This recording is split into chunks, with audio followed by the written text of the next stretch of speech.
ipande, na hii sababu huenda hujawahi kuisikia au watu wengi hawaizungumzii, ni insulin resistance. Insulin resistance imekuwa sababu kubwa ya watu wengi kupata tatizo la presha ya kupanda. Na bahati mbaya dawa za hospitali ambazo unatumia wewe kila siku haziwezi kuja kutibu hii changamoto ya insulin resistance. Kwa hiyo ndio maana unatumia dawa kila siku.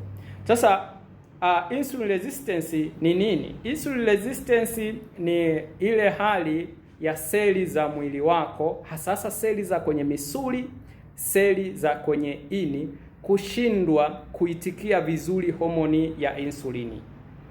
Homoni ya insulini kazi yake huwa ni kutoa sukari kwenye damu na kuingiza kwenye seli ili iwe chanzo cha nishati.